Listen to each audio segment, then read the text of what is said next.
और चूँकि शाम का समय था तो एसओपी के अंतर्गत कार्रवाइयाँ पूर्ण रूप से हो नहीं सकती थी। इस हेतु ये कहा गया कि उस एरिया को कार्डन ऑफ कर दिया जाए, वहाँ कोई भी ना जाए ताकि साक्ष्य सुरक्षित रहें।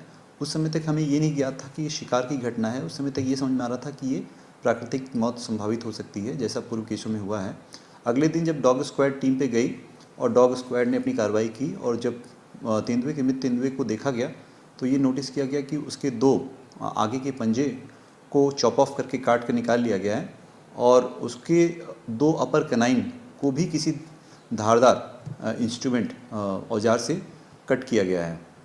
इसके बाद डॉग स्क्वाड टीम ने अपने कार्रवाई की और हमें रिपोर्ट दी। उससे हमें कुछ क्ल्यू समझ में आए हैं। साथ में हमारी फॉरेस्ट की जो इंटेलिजेंस है उसके थ्रू भी हमें क्ल्यू समझ में आ गए हैं। और उसके बाद एसओपी के अंतर्गत चूँकि ये घटना है गढ़ी गांव का पास नाम है और कक्ष क्रमांक 1 का होता है 668 कक्ष क्रमांक है, वहाँ की घटना है। बेसिकली एक तरफ रोड के किनारे राजस्व क्षेत्र है, अपोजिट जंगल है और जंगल और रोड के बीच में एक नाला है जिसमें उसको छुपा के रखा गया था। उसके शरीर पे क्लच वायर पाए गए और साथ में बगल में वृक्षारोपण क्षेत्र में भी क्लच वायर पाए गए। अब चूँकि घटना की स्थिति थोड़ी कॉम्प्लिकेटेड थी, वहाँ मौके पे कोई ब्लड स्टेन नहीं समझ में आ रहे थे, तो इसलिए ये स्पष्ट नहीं हो रहा था कि वो तेंदुआ वहाँ फंसा हुआ है, उसने प्रयास किया।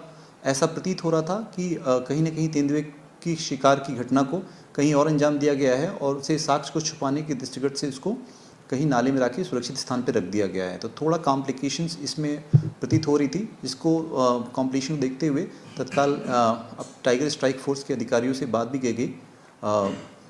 श्री रितेश सिरोठिया जी जो कि टाइगर स्ट्राइक फोर्स के अधिकारी हैं, साथ में अनुभा त्रिवेदी एसडीओ हैं यहाँ पे, उनसे भी चर्चा करके मार्गदर्शन लिया गया कि ऐसे प्रकरणों में कैसी कार्रवाई की जानी चाहिए थी। उनके द्वारा मार्गदर्शन दिया गया। इसके तत्पश्चात नियमानुसार चूँकि वहाँ पे पोस्टमार्टम सौदा नहीं किया जा सकता था स्थिति देखते हुए, तो पंचनामा बना के उसको हम लोग 250 number compartment Nahar Jhabua Indore range के अंतर्गत ही ले गया।